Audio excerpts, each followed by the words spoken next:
and welcome back. This was the state of my, let's say, pilot version of the CyberDeck Rider Deck build thing. Not really a deck yet, but it was still running on ARM-based Raspberry Pi 4. But now I have received from Mail, the mysterious service that brings materials across the world, and I have a RISC-V based computer, and for some reason I wanted this build to be RISC-V, even though there's no practical reasons for it. Zero, none, nada. But still, it's fun, and I'm a nerd, so I gotta try the new thing, and RISC-V is the new thing, so let's get unboxings. And here we go with the actual unboxing. Although I actually lied to you, there have been previous unboxings related to this video because the thing itself does not come with a power source or a fan or a case or anything. So I looked up and it uses the exact same power modes as our Raspberry 5. So I got one of these doodly bobs. Unboxing complete. A doodly box has been achieved. And also one of these. This is a case and heat elements and fans. Hopefully, yes, here they are. Whoops. Then here is a super high efficiency powered, apparently very good fan. At least it had good reviews. It's electronics from AliExpress, so you never know. Here we go with the unboxing. In this channel, we do not have a Stanley the Knife or Mr. Scissors. We have the ultimate weapon of unboxing, Doom! That seems to be also called Stanley, so good to know. We have an orange Pi RV2. A very highly rated and even explaining computers approved single board computer. Comes in a nice box. I like the nice box. I'm not going to do a full pointing out to all the things as done by explaining computers or Christopher because he does that so very well, but I'm going to point out a couple of features why I got this. First feature, it has a full-sized HDMI port because holy shit, micro USB ports suck. They suck so much. And also it has a full-sized NVMe thing, and I actually have an NVMe drive for it, which is also a massive, massive plus as opposed to Raspberry Pi that you have to get like a hat to do it in. So this is a much better equipped thing than it is. Can I remove this? I don't know if I could remove it, but I did remove it. Also, a very nice thing to have, a power button. I don't understand why Raspberry Pis don't come with a power button. I guess the 5 does, but the earlier ones, I guess it was too expensive to do that. But anyway, here is the chip itself and memory. I don't know what these chips are. What am I, a nerd? Kablooey skadooey! Here it is in the case. I decided not to film me putting this thing together for the reason that I'm extremely clumsy, and also I'm filming this on my phone, and I actually needed the phone to look at the instructions to this thing, which it did not come with. Now, I did not put the sides in because I don't know how this configuration will end up, and also the M.2 drive is in my roommate's backpack, and my roommate is at work, so that does not work currently. One thing that's notable is that there's also an M.2 thing on the front, but that does not boot. You can put a short drive there, but it does not boot. And notable is that if you do put a heat block over the whatever chip this is, it will block that M.2 thing completely. The hardest part, quite honestly, in putting this together was getting the forking film off of these acrylic things to the point where I actually had to change to stronger sets of glasses to actually see that what it has a film on it, and then getting it off was a pain. Hopefully this is plugged in the right thing. The picture was pretty self-explanatory. I think this is the only way it can go in, but yeah. Next up, I'm going to attempt at software. It has a micro SD thing. Onwards and upwards. Here we are on a very dynamic and exciting Linux environment on the orangepi.org website, where I find downloads, and they are several official images like Ubuntu, Orange Pi OS, Linux source code, very exciting, but also BredOS, which I actually find the most interesting because it is an Arch-based image that I would very much like to try out. Okay, here's a very janky version of capturing the first boot because, well, I don't have an HDMI splitter, so I just have everything hooked up, including the power and some light turned on, indicating that indeed it is getting power. I have put in the necessary sockets, I hope. Now I will press the go button and hopefully it'll successfully do the warble burble. I indeed find successful warble burble to be one of the most important features in a computer.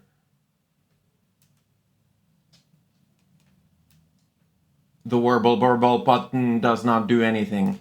The reason it wasn't warble burbling might be that it was already warble burbling. I just didn't realize it was warble burbling. Let's see if anything appears on the screen. So far, no signal, which is the shittiest kind of signal. Also, the fan is not going, but a thing is blinking. And no, the numlock button does not worky. Okay, we might have an issue. Damn you, warble burble! I must withdraw my earlier statement of not warbling or burbling, because this proves that it is indeed warbling and warbling. It just doesn't warble and burble into the Ubuntu image. That happens. I took the SD card out and now it's stuck on this screen, which proves to me that the computums is working, but the boot media was not. I shall therefore endeavor to attempt again. The updates keep on coming. It just didn't like my monitor. It works fine on another monitor. Why didn't it work with my monitor? Apparently this is a common issue. So yeah, it works now. Problem, I don't speak Chinese, but I see this problem as a very temporary one. I just need to learn Chinese! And here we are, booted in, logged in. Yes, the problem was that this device cannot output a signal any other than 1080p, and because my monitor was 1440p, it just would not do anything, which is actually kind of weird because my monitor has no problems accepting a 1080p signal, but for some reason it just would not do it in any way. But problem solved with some creative solutions, and here we are. And this is the Orange Pi Ubuntu thing. This is a, let's see, do we have a Neo Fetch here? I don't think it has Fast Fetch. No, it doesn't have a Neo Fetch. Fast Fetch. Does it have any? Oh, Fast Fetch is not a valid command. is that I don't know if it has any fetch. It should have top. At least there's top. You can see that there is things happening. We are in RISC-V, and it came with this orange Pi. Orange. It's very hard to type and narrate at the same time. Config thing that gives you a bit of an insight on what to do. The default password is orange Pi.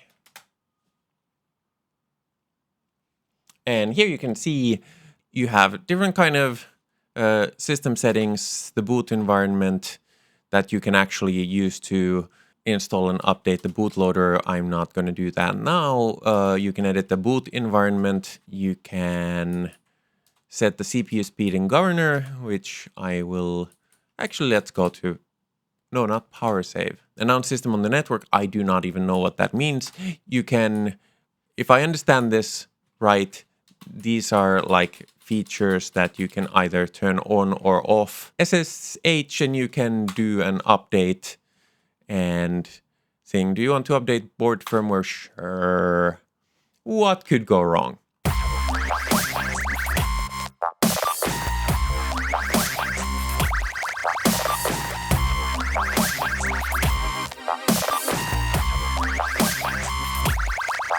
So this bootloader image, this actually displays regardless of what your screen resolution is, which is actually kind of surprising. So I don't know what's going wrong. Let's see, do we have Vim? We have a Vim here.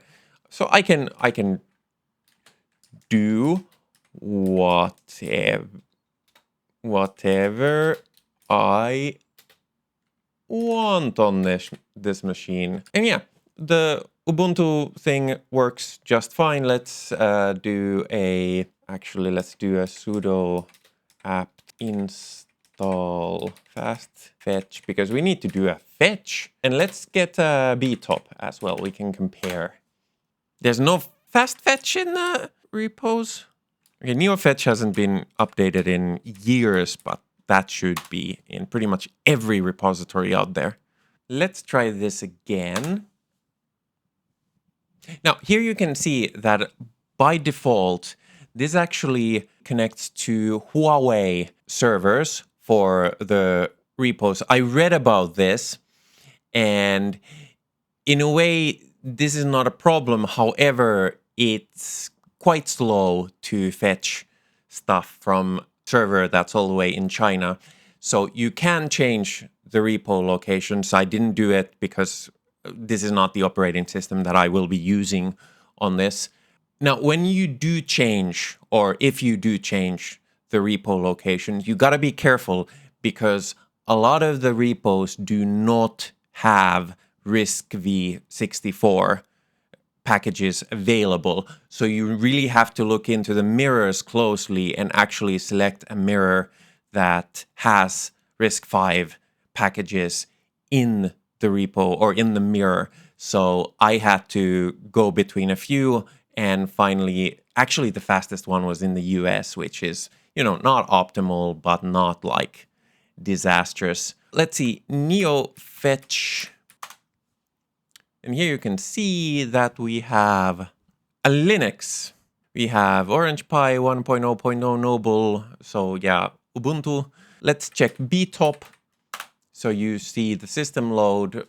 Obviously, not a lot of system load running, just btop. CPU not really struggling in any meaningful way, but maybe it will when we throw something a bit more advanced on it. And here we are in BredOS, or BredOS, or BredOS. I don't know how it's supposed to be pronounced. Now, this is the default image of BredOS without anything configured. You can see it boots to GNOME by default.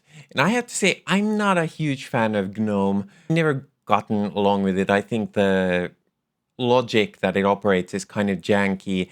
People say that if you're used to Mac OS or OS X, it's more comfortable and makes more sense. But to me, like this transition between like different user modes, I just find it very clunky unless I install a bunch of shell extensions. But if it's your thing, it's fine. However, on this machine, that's not the problem. The problem is not that the system is running GNOME, because you can change it whenever. The problem kind of is that it is very, very slow to run an actual desktop environment or a big graphical user interface thing in general. As you can see, it takes quite a while to load anything. I might have mentioned before that power-wise, it's kind of in the range of a Raspberry Pi 3, and that wasn't really meant for desktop usage, and so shouldn't this be considered to be, at least for a full desktop. There's also a couple of janky things about the way they've set this up. Like if you go to BredOS config, like it opens this terminal window, but like it has similar things that you can do in the Orange Pi config thing in Ubuntu or Orange Pi OS, but you can't see the option that you've actually selected, and the highlight thing is all in the wrong place, and it just doesn't really work like it should. But this is an Arch-based thing that works on RISC-V. The one thing that they've configured, which is really nice, is Yay, which is the AUR or Arch user repository helper that also handles Pacman tasks. And to update your system, you just type in Yay. And you can see it uses BredOS repos as well. They have some of their own dedicated things, but also just Arch, Core, and Extra repos and other things like that. Now, again, if you do want to change the mirrors, which you probably should, so you get the maximum fastness, just be careful, because most mirrors do not house RISC-V packages. However, going forward, I am now going to show you how I'm going to use this computers. And I'm actually going to start this showcase with the computer off, and I'm going to power it on in 3, 2, 1, go. And you will see how fast it'll boot. It's not the fastest booter. It's not the slowest booter either. Obviously, RISC-V not as optimized, but also the difference between this and the last test is that I am now booting from the NVMe drive, which, as you can see, goes a whole lot faster. I have also done a lot of user modifications to this, which is why the font size got up higher. I'm going to log in with my very safe and secure password. Okay, and here we are in the thing. Didn't take long at all. Let us clear things, and let's look at fast fetch again. There we go. Okay, this is my config of fast fetch, so you can see a bit more things. This is the actual BredOS configurator. It has some like maintenance things. Expand file system is that when you write the disk image to an SD card or transfer it to the NVMe, obviously it's going to be pretty small, so you can automate the expansion of the file system to take the whole thing. As you can see, other options and system tweaks, you can do all kinds of things. And you can also select packages, like development packages for the thing. You can install Steam. I don't know why you would want to do that on this computer, but I'll probably try it because I'm a sucker for punishment. Recommended desktop packages, Docker. You can install the GNOME desktop if you don't have it installed. I have it installed, I've just disabled it. Go back on that, and there's also debug things. So it's not as all-encompassing as the one that came with Ubuntu, but you know, it's Arch. You want to configure it yourself, which is what I have done, including testing how is it to run. Well, let's start with BTOP so you can see that, yeah, it runs pretty nicely. Only uses 0.5 GB of RAM, even though I do realize it's kind of insane to take 0.5 GB of RAM just to boot into the command line. But still, it's running things. It wasn't really up to running an actual desktop environment. However, I did experiment with window managers, and Sway actually fairly responsive. I've used Sway when I want to do something graphical. Like I have things like I've installed Dolphin because sometimes just doing like big time file management things nicer to do with a keyboard and mouse, even though doesn't really matter all that much. Also have Partition Manager, the KDE one, installed right here. As you can see, I have a terabyte of disk space, very necessary for a writer deck, but it was the smallest NVMe drive that I could find. But yeah, runs fine. I like to do partitioning on graphical user interface because I hate partitioning. So at least I want to be able to see it as well as possible what I'm doing. I'm not even particularly bad with it. It just stresses me the fuck out. Of course, I even tested things like running GIMP, and I actually resized and reformatted the background image on this with GIMP, and it's not fast, but it works. And I think we can all admit that when it comes to computers, if it works, that's pretty good. But the main point of this thing is obviously the writing part.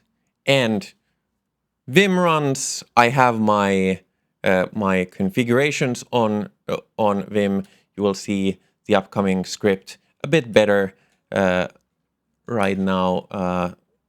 Heavy spoilers. The shock, the horror. And yeah, the pros mode works. It's the same environment I had on the previous things that I had. So yeah, here it is in its temporary domicile. Now, the fan came pre-broken, which is very good customer service because it saved me the trouble of having to break it myself. So what I actually did, this very not the janky solution at all, which was to take the fan unit from my Raspberry Pi 4 case and just have it dangle with one screw because only one screw hole would fit. And it actually works really well, but I have another fan on the way, and my Raspberry Pi 4 running terminal apps doesn't need an active cooler. One thing to do take note of, though, is that if you connect the fan through these two pins like you would in a Raspberry Pi, if the board gets power, these fans never stop. So you might actually want to connect it to some kind of an outlet that has a power button, even though this has a power button on its own. But the good thing is that if it starts getting power from no power, it'll boot. But yeah, there's an NVMe drive on the bottom. It boots from it. It's fairly fast. It's yeah, it actually turned out pretty nicely. So yeah, I think the CyberDeck will be built on this. And if you want to try a RISC-V Computums in the near future, I have to say that this might be a pretty good option, though obviously something new and exciting will be coming in the near future, and it's still a very early platform with very experimental software, so your mileage will vary. As I said, it currently does not connect to this screen because it only outputs 1080p video, which is a bit of a shame. I'm hoping there's a software fix to that, but I have not found one yet. I think that's it for today. I don't know if this was interesting to anybody. Probably went on a bit too many and bit too irrelevant details about this whole project. But hey, that's what you came here to see. Unless you didn't come here to see that, in which case you clicked on the wrong video, and that's not my fault. Well, it's not necessarily your fault either. You could have it on autoplay and you're asleep and all that. Well, YouTube works like that these days. Anyways, if you want to see more of this build and various other tech shenanigans that I've been thinking of doing videos about, do hit subscribe. But only if you're into it. Otherwise, do not. I don't really care. See you.